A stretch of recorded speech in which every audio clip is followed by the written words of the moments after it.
అన్వేష్ రెడ్డి గారు, ఈ పూర్తి సమాచారం తెలుసుకున్న తర్వాత, ఈ విషయాలను మాట్లాడుకున్న తర్వాత, ఇప్పుడు కంక్లూజన్లో మనం రాబోయే రోజుల్లో రైతులకు లేదా పశుపోషులకు లేదా ఇంట్రెస్ట్ ఉన్న వాళ్ళకి ఒక అవగాహన సదస్సు లాంటిదో లేకపోతే ఒక వర్క్షాప్ లాంటిదో ఏదో ఒకటి క్రియేట్ చేసే ప్రయత్నం చేద్దాం. వీలైనంత వరకు మన ప్రయత్నాలు మనం చేస్తూనే ఇంత సమయం ఇచ్చినందుకు మనస్ఫూర్తిగా ధన్యవాదాలు తెలుపుకుంటున్నాను.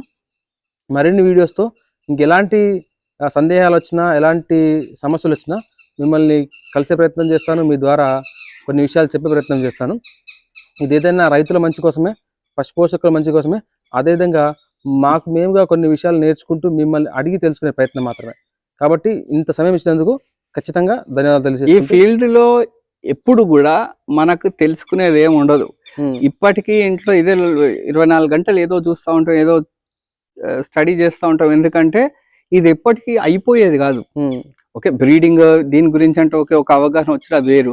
మెడికేషన్ కానీ ఇంకోటి కానీ అది సమయాన్ని బట్టి కొత్త కొత్త మెడికేషన్స్ వస్తున్నాయి. ఒక 5 ఏళ్ల కింద సమ్ కైండ్ ఆఫ్ ప్రాబ్లమ్స్ వచ్చినాయి అంటే ఆవు చనిపోవాల్సిందే. ఇప్పుడు ఆ ప్రాబ్లం కాదు, ఇప్పుడు మంచి మంచి మెడిసిన్స్ వచ్చినాయి. బట్ ఇది మనము రీసెర్చ్ చేయడం కావచ్చు. చాలా మంది మన ఫాలో అయ్యే వాళ్ళు పెద్ద పెద్ద డాక్టర్స్, సీనియర్ డాక్టర్స్ చాలా మంది ఉన్నారు నార్త్ లో.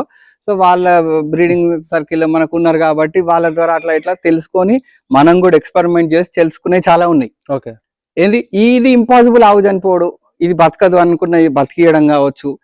తర్వాత ఒక్కోసారి రొమ్ములు ఫెయిల్ అయిపోతాయి ఉన్నట్టుండి ఒకటి, లేకపోతే ఇట్లాంటివి కూడా కాదు అనుకున్నవి కూడా మనం ఎక్స్పెరిమెంట్ చేసి ఇది చేయడము.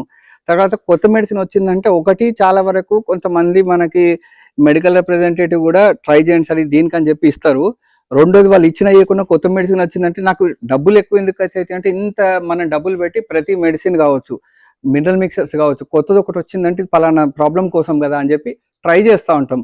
ఇట్లా ఉన్నాయి అన్ని ట్రై చేయంగా మనకు అర్థమవుతుంది ఇది దీనికి పని చేస్తుంది అని. అంటే తీసుకొచ్చి మనం కాదు, రైతులకు కూడా ప్రాబ్లం ఉందంటే ఇది ఒక కొత్త మెడిసిన్ వచ్చిందని తీసుకొచ్చి వాళ్ళ మీద కూడా ఎక్స్పెరిమెంట్ చేస్తాం. మన దగ్గర అంత స్కోప్ ఉండదు ఎక్స్పెరిమెంట్ చేయడానికి.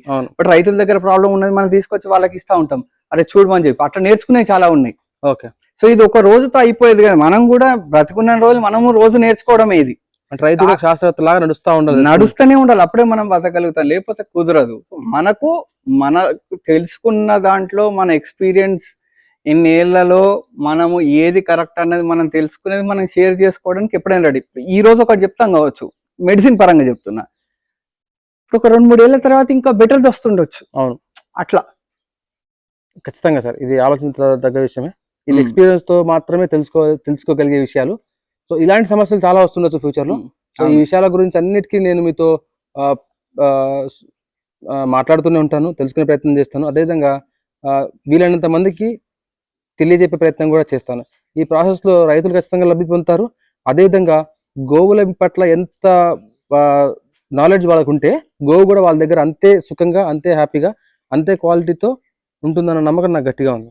ఇంకొకటి మళ్ళొక్కసారి అయిపోయే మళ్ళీ చెప్తున్నా, రైతులు ఈ రోజు ఏమైనా గేదెలు కానీ ఆవులు కానీ తెచ్చుకున్నాం, ఆవు తెచ్చుకున్నామా, పాలెక్కువ పిండుకున్నామా, ఈ రోజు అమ్ముకున్నామా, ఈ రోజు డబ్బులు సంపాదించుకున్నామా కాకుండా మంచి దూడలను పుట్టించి better breed quality, better in every term, అంటే ప్రతి విషయంలో, అది బ్రీడ్ క్వాలిటీ విషయంలో కావచ్చు, మిల్క్ విషయంలో కావచ్చు, ఇంకేదైనా కావచ్చు, ఇమ్యూనిటీ అనుకోవచ్చు, అడర్ క్వాలిటీ అనుకోవచ్చు, 100 ఉంటాయి. సో బెటర్ అనేది పుట్టించగలిగితే, బెటర్ పశువు అనేది ఒక రైతు తయారు చేసుకోగలిగితే దాని ద్వారా మాత్రమే రైతు లబ్ధి పొందగలుగుతాడు. తప్పితే ఈ రోజు పాలు పిండుకొని ఈ రోజు పాలు అమ్ముకొని ఈ రోజు మనం చూసుకుంటా అనే వాళ్ళకి లాంగ్ టర్మ్ స్కోప్ ఉండదు. ఓకే, లాంగ్ టర్మ్ లో చేయాలనుకున్న వాళ్ళు మాత్రం దాని మీద కాన్సన్ట్రేట్ చేయకూడదు. ఏది మిల్క్ మీద, ఈ రోజు డబ్బుల మీద. Better progeny, better genetics, next generation ఎట్లా పుట్టేయగలుగుతాం అని చూసుకుంటే మాత్రమే అవుతుంది. అండ్ దానికి ఎక్కువ ఖర్చు అవ్వదు. మనకి ఎవడు చెప్పేవాడు లేక మనకు చాలా టైం పట్టింది, లక్షలు డబ్బులు ఖర్చు పెట్టాల్సి వచ్చింది, అది వేరు. బట్ ఈ రోజు నా సిచ్యువేషన్ లేదు.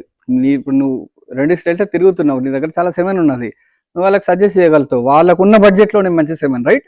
అట్లా చేసుకోవచ్చు రైతులు. ఇట్లా చేసుకొని బెటర్ పుట్టించగలిగితే అతను ఒక ఆవుని 50,000 కొనుక్కొని వచ్చి ఉండొచ్చు అనుకుందాం, కానీ దానిలో మంచి దూడ పుట్టించగలిగితే దూడని ఏడాదిలో 50,000కు పోతుండొచ్చు. అది లేదు, అది పెద్దగా ఆవైంది అనుకో, 1,00,000కు పోవచ్చు, 1,50,000కు పోవచ్చు, 2,00,000కు పోవచ్చు. 50,000 దానికి వెళ్ళి 1,00,000తో 2,00,000 పడుతుంది. ఎలా పుట్టించడం అన్నది రైతులు ఆలోచించుకోగలిగితే బెటర్ అవుతుంది. దానికి ఎక్కువ ఖర్చు పెట్టాల్సిన పని కూడా లేదు. జస్ట్ ఒక మంచి సెమెన్ వాడితే చాలు, వాళ్ళు పెద్దగా ఏం చేసేది కూడా ఉండదు. ఓకే. ఇట్లా అయితే మాత్రమే రైతులు ఎక్కువ శాతం అంటే ఏమంటారు ఎక్కువ రోజులు దీనిలో మనుగడ చేయగలుగుతారు, లేదంటే మాత్రం కష్టం. ఖచ్చితంగా చాలా మంచి విషయం చెప్పారు. Thank you sir. మళ్ళీ కొన్ని వీడియోస్ మనం ముందుకొద్దాం. ఇంత విలువైన సమయం నాకు ఇచ్చినందుకు ధన్యవాదాలు. Thank you sir.